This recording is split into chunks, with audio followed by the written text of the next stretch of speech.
Yeah, so I'm an American, but I'm a student and part of this younger generation. And although I'm not from here, I think a lot of the problems we have in the United States and a lot of the things that young people care about are very similar, especially in this more globalized world. So, like you were talking about, climate, healthcare, homelessness, wealth inequality, social inequality, gender, all of that, it's very universal. And I feel like like young people, both from what I understand in Northern Ireland and in the US, there is a lot of talk about leaving these countries just because of the direction we feel they're going. And young people, from my experience, like I'm very involved in movements back home, gender and disability and things like that, and houselessness. But we want to put in the work and we want to really break through and get our voices heard, but it feels so impossible with this older generation, like in our sense, hoarding power and wealth, and it seems like people just don't want to listen to us. They tell us that we're the future and that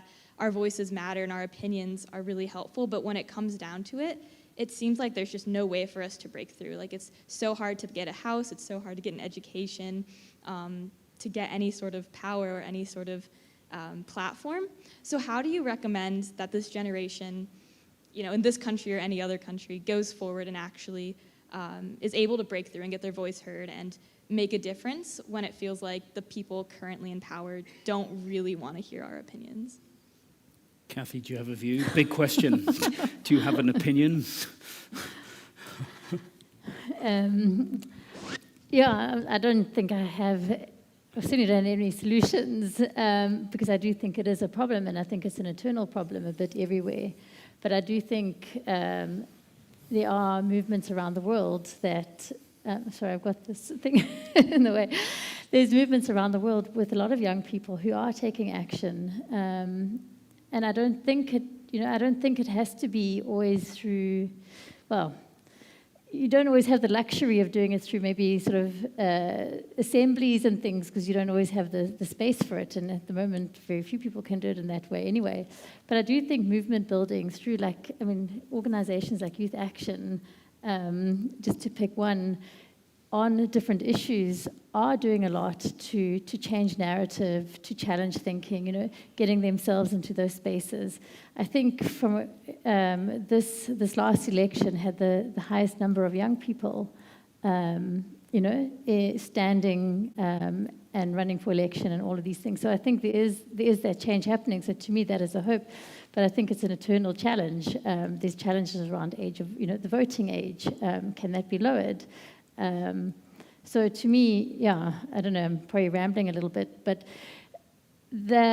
just to come back to maybe bring it back to the common good framework, I think young people have a very strong understanding of what the common good looks like and that sort of social justice. But the other bit of it is the solidarity, which is what you're talking about with movement building and civic participation. And I do think there are other forms of civic participation that are bottom up and that actually are much more powerful quite often than trying to do it from a top down. Because if you try to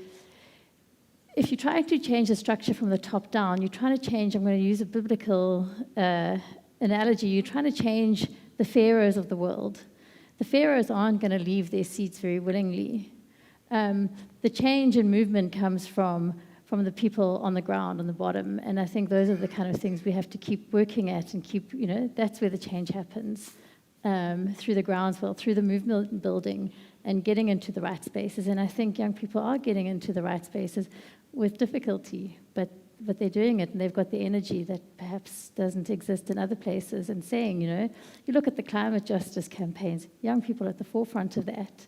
And a lot of charities and things, there's lots of movement. And I work with Christian Aid, a group called Prophetic Activists, young people at the forefront of activism on climate. And I think it is about that movement building and keeping going at growing those sort of bottom-up movements. I don't know if that is of any useful response.